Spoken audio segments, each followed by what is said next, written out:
What's good, YouTube, man? I need y'all to smash that like button, subscribe to my channel. Let's go. Here we go, DJ Envy. Welcome back to Vlad TV. What's up, sir? Thank you for having me. Man, a lot going on right now. Yeah. A lot going on. You know, with me, I'd announced that I'm doing my most expensive interview ever. You know, everyone's trying to figure out who it is. Then I announced it's Tekashi 6ix9ine. It's a 4-hour interview. Everyone's excited. We're about to drop it. But no, Breakfast Club got to go and do Dame Dash, where he has a meltdown on the air. Oh, man. And everyone's looking at that. Do y'all think he had a meltdown? Do y'all think he had a meltdown? Comment down below. Everyone's looking at that. Thank you, DJ Envy. I feel like you did it on purpose. I'm sorry. We didn't know. We didn't know what to expect. I'm just kidding, man. I'm just kidding. The Tekashi interviews do great, by the way. I see.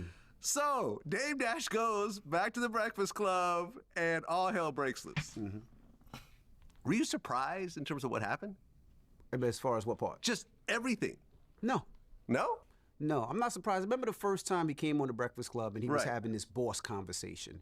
Mm-hmm. And for me, that really bothered me. And not because he was saying that people should be entrepreneurs, but he was, in my opinion, talking down on people who had regular jobs. Do y'all feel that way? Comment down below if y'all feel that way. You know what I'm saying? How you feel about that first conversation they had? And I just didn't like that. You know what I mean? Because the quote-unquote regular jobs are the jobs that support everybody. Yes. They're the ones that were buying Roc-A-Fella back in the day. I was buying CDs and tapes back in the day. So I never wanted to people to feel that having a job was less than. You know, it's always Right. good to be an entrepreneur. You know, I'm an entrepreneur, but I have a job, and I have no problem with that, and I'm proud to say it. Yeah. Okay, Yeah, your job okay, I'm is- feeling that. Correct. You show up Monday through Friday, early in the morning until what, 10 a.m.? 10 a.m., yep. Yeah, and you get paid nicely for it. That's right. I mean, CEOs are employees. Exactly. And if you're a CEO for a company you don't own, like every public company, you are an employee. Well, if you look at it like this, when you talk bad about employees and not being a boss, LeBron James is an employee. Need a hand? How about a banana? Nano Banana is now on artlist.io, so you can edit. True. Right? Yeah. Who else? Any one of your favorite athletes are employees. Messi is an employee. Right. Right. All these athletes are employees. If Correct. you look at it, now they're entrepreneurs. LeBron's worth $1 billion, but he's also an employee. Right. Nothing wrong with being an employee, in my opinion. You could do both. You could It's both. That's what I was about to say. Ain't nothing wrong with you doing both. I think that's all he was pushing.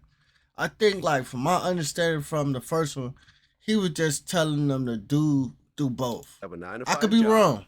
and you could also have your own business on the side. And that's actually how I started my first business. My first business, I was working and I was building up money, and I think I built up enough for maybe 6 months of my expenses. Then I started my own company, which was Okay. the tech staffing company back in like 97, I think.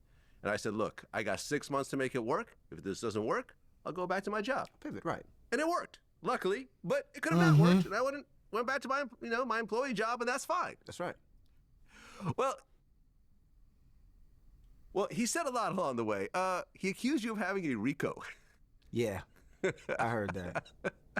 I heard Let me that. hold one of your cars, when you get locked up for your RICO. You know what I mean? I heard that. I don't know where he gets his information from. I don't either. I mean, I seen somebody online, he was breaking it down, which was all wrong. There's actually a dope lawyer, and I don't know her Instagram, that broke it down from the criminal aspect of what it really means when you really read it.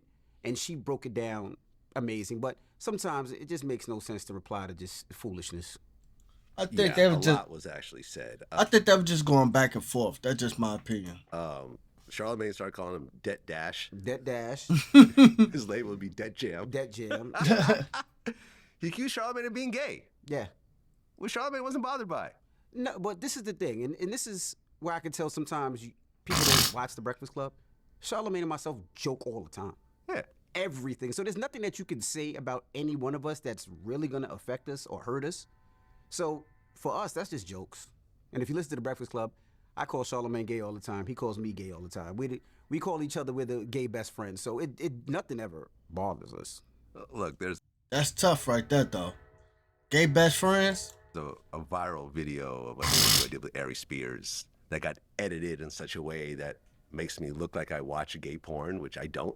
But it got chopped up in a way. yeah, I'm yeah. actually talking about Kanye. Uh-huh. But it makes it look like I watch it. And I just laughed. I'm like, this is funny. I'm not gay. And, I think you're only bothered by a gay accusation if you're actually gay. and you're trying to, hide it. You're trying to prove something. Right. I've been married Call me 24 gay all day years. long. I reposted it. I don't care. I don't care. I don't care. Charlamagne's been married, I think, 13, 14 years. He's been with his wife since college. I've been with my wife since high school. I got six kids. He gets 4. That don't mean nothing, though. I hear what he's saying, but that don't mean nothing, gang. That don't mean a goddamn thing in this day and age. Real talk. Or, like, it's jokes at this point. We don't care. Right. He calls Charlamagne a poor role model for black men. Mm-hmm. What do you think of that? I think that's laughable. I mean, you could love, or hate Charlamagne, but if you really look at some of the things that Charlamagne does for his community, it's actually very inspirational, right? The things that Charlamagne does, it makes myself, as somebody that does give back, want to do more. The scholarships, the endowments that he does at his mother's alma mater, what he does, the backpack giveaways for mental health. He's on the board of the African American Museum in South Carolina. What he does for his state. He does so much for people. He is definitely, and I ain't gotta say this, but he's definitely inspiration for most. And what he does to give back is way past what anybody else would do. So when you hear stuff like that, you know that comes from a place of hate. How y'all feel about that, though? Yeah, he accused Charlamagne of having a crush on Jay-Z. I seen that. He said, "Did you buy that shirt?"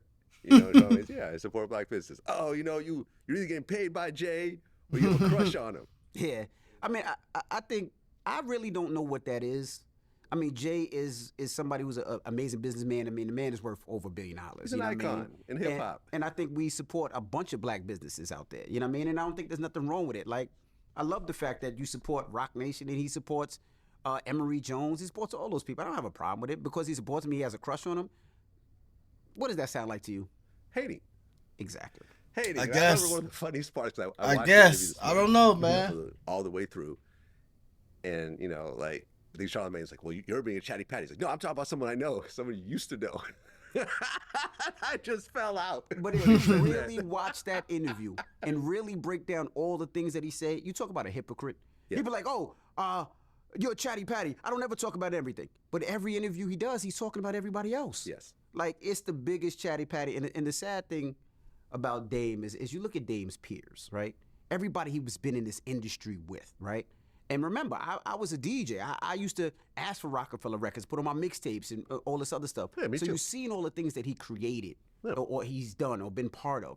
But now you look at his peers, right? Whether it's Jay, whether it's Kevin Lyles, whether it's Cameron, Kanye. Whether it's Kanye, whether all the things, people he was around, and everybody else. Okay, if there's one AI He kept saying Cameron, boy. site builder you need to meet, it's this dope tech from Wix. That's tough. Else is doing great. He doesn't look like he's doing that great to me. Even Biggs is doing well. Biggs is doing well. Yes. Like, they're all of them. Yes. Right? Now, He's doing the worst. Let's just call it what it is. Look. That's tough right there. Vlad is not letting him slide, boy. Real talk. He on his back. Me and Dame had a falling out years ago over something dumb. It was just something dumb. And I was going to keep it between us and plan on working it out with him later on. But he goes to the internet with it. He goes and makes a video and posts it about our conversation. But I'm the chatty patty. Well, that's the new thing that he does now because he's creating content, right? He's trying to get his network off the ground and get it flowing. So he's creating the content and doing all these interviews. But like I said, it just, in my opinion, it just looks bad. Like, we want to remember Dame from Roc-A-Fella, from creating the big organization that had artists like the State Property, Memphis Bleed, Cameron, Hove. We want to remember Rockaware. We want to remember those movies he produced. We want to remember that. But that's not where his legacy is leading him towards. It's not looking that great for him. Yeah. He said something interesting. He said, we're talking about Charlamagne. He said, I can punch you in the face right now like a grown man and you won't do shit. If we were on the street, you wouldn't be talking like that. I would have fucked you up. What I'm saying is when you interrupt me and say certain things where I'm from, the masculine man will fuck you up. But I never got the impression that there's going to be a fight in the studio. No. Charlamagne just stood there and was like, okay. No. Nobody was concerned. Nobody thought no fight was going to happen. I mean, this conversation, but this is the thing with Dame. If you follow Dame, right, whether you follow Dame when he had his radio show or you watch some of the old backstage stuff, Dame likes to snap on people, right? I don't think he like to snap on people. I think he like it his way. Comment down below if you agree with him or not. You know, he he put up his money for a lot of stuff, so he expect for things to be a certain way. Just off me watching backstage and little stuff, and a lot of his interviews and stuff like that. That's just my opinion.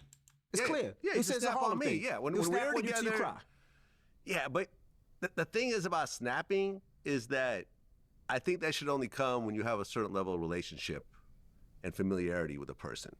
You meet someone and they start snapping. I agree with that. He real on that. I agree with that. Snapping on you, that automatically puts the relationship in a weird space. Yes, He it snaps do. on everybody. Yes. Right? We've seen it. He snaps That's on why everybody. I initially really didn't like being around him, because I'm like, He steps on everybody. Yeah. Right? So, but now he could give it, but he can't take it, pause, right? Because he could give it all day. But when it started coming back to him, it started bothering him. To the fact that if you really think about it, I'm sure if you go to Dame's Instagram right now, he's still talking about a Breakfast Club interview that happened 3 weeks ago. look, Like to the point where you got to say, my house is bigger than yours. My view is bigger than yours. Like, that is so childish. You replied though. Yes, you did. I replied in the you posted your view, right? Well, I was in Greece. Oh, okay. I was in Right, Greece. 'cause I'm like, that's not his house. No, I like, was I've at been in your Greece. house. I'm like, that's not his house. I was at Greece at my daughter's engagement. Okay. When he's going crazy, I'm like, okay, show me your view. So I showed the view. A beautiful yacht. I was in Greece with my family, but no, I would never. That's crazy right there. Whole bunch of rich people getting into it with each other. You know what I'm saying? He in Greece for a wedding. I would never show him my views. You've been in my house before. I'm Yeah. sure you.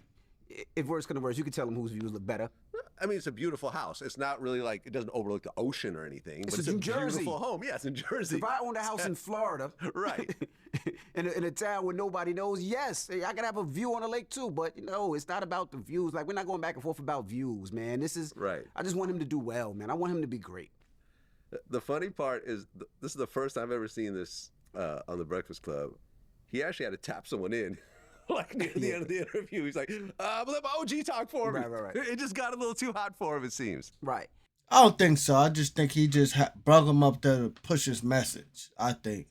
And that was part of it. He called Wendy Williams Charlamagne's OG. Right. And that was Which his is OG. true. No, but that's true, and there's nothing well, wrong OG with in that. the industry, I guess, brought him Yes. into the industry. Not But the OG thing- on the street. Yeah, I mean, but the thing with OG is OG had a story, right?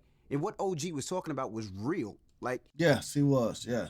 Yes. he lost his wife. He does stuff for the community. Correct. He wasn't talking none of that nonsense. He wasn't talking none of that. he was other a voice stuff. of reason in that He was a room. voice of reason in there. Yeah. But not only that, he was trying to get people to come to Harlem, and I think it's Heaven in Harlem that they do, where Yeah, they bring people yeah. together. The mayor comes and they give back. That's what he was talking about. He wasn't talking about none of that other bullshit. Hey, smash that like button, subscribe to my channel, man. Give me your opinions down below, man. I had to do a reaction to this, man. I just want to see how the internet feel about this. It's been like almost a month. Now, I think Dame, out of all, I think Dame winning. That's just my opinion. Out of all this, I think Dame and Dash is winning, bro, because we weren't talking about him a month ago, 2 months ago, 3 months ago. Bro, he's trending. He's in the algorithm right now. This is a W for him. If he's trying to get his network off the ground, it's the best way to do it. Real talk. But give me your opinions down below.